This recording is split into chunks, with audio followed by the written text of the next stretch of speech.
Harare. Reuters. New President Emmerson Mnangagwa laid out a grand vision on Friday to revitalize Zimbabwe's ravaged economy and vowed to rule on behalf of all the country's citizens.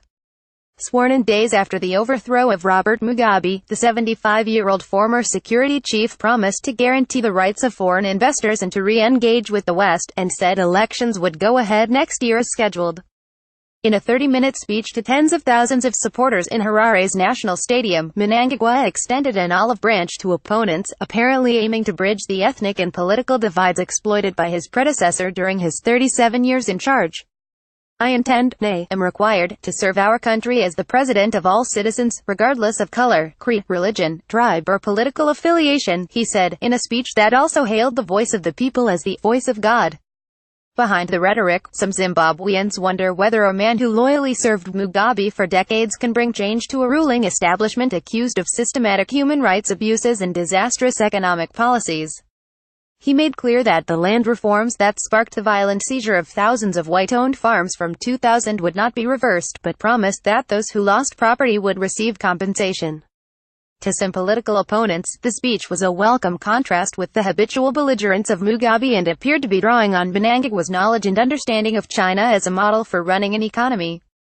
China model. His model has been the Chinese, said David Coulthard, a former education minister and MP from the opposition Movement for Democratic Change.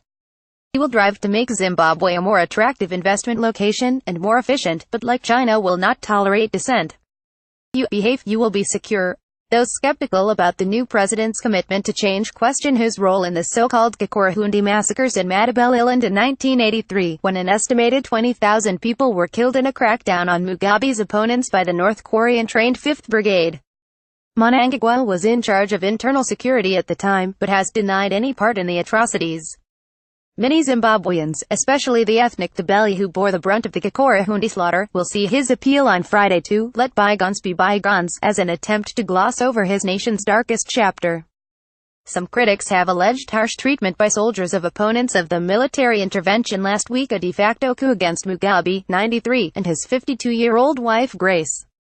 Axed Finance Minister Ignatius Chamba was in hospital with injuries sustained from beatings during a week in military custody, his lawyer told Reuters.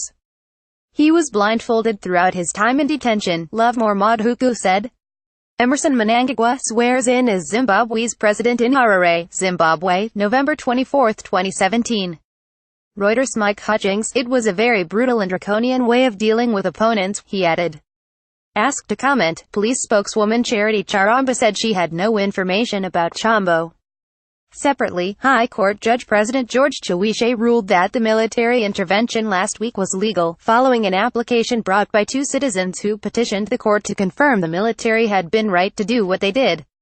The crocodile. Since his return to Zimbabwe this month after fleeing a Mugabe purge, Mnangagwa has been preaching democracy, tolerance and respect for the rule of law. Along with Mugabe, Grace Mnangagwa's sworn enemy has been granted immunity from prosecution and had her safety guaranteed, part of a deal that led to Mugabe's resignation on Tuesday, sources close to the negotiations said. For decades Mnangagwa was a faithful aide to Mugabe, who was widely accused of repression of dissent and election rigging, and under whose rule one of Africa's once most prosperous economies was wrecked by hyperinflation and mass emigration. Mnangagwa earned the nickname Ngwina, Shona for crocodile, an animal famed and feared in Zimbabwean lore for stealth and ruthlessness. In his speech, Mnangagwa called for the removal of Western sanctions and said he wanted to hit the ground running. He appeared to have initial support from neighboring states. South African President Jacob Zuma said he hoped he would steer Zimbabwe successfully through the transition from Mugabe's rule. The Southern African Development Community, an intergovernmental organization, said it was ready to work closely with Mnangagwa's government.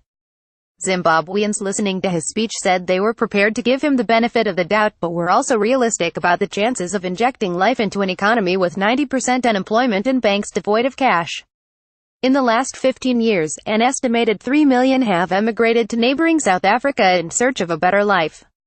I wanted to see for myself that Mugabe has really gone. He is the only president I've known, said 33-year-old Lennon Tanguna. We have a new president who may try something a little different to improve the economy. I'm excited today, but tomorrow is uncertain because we don't know how he will turn out. He talks about creating jobs. How does he plan to do that? Additional reporting by Ed Cropley in Johannesburg. Writing by Ed Cropley. Editing by Andrew Roshore. Standards D. Thompson. Reuters. Trust Principles.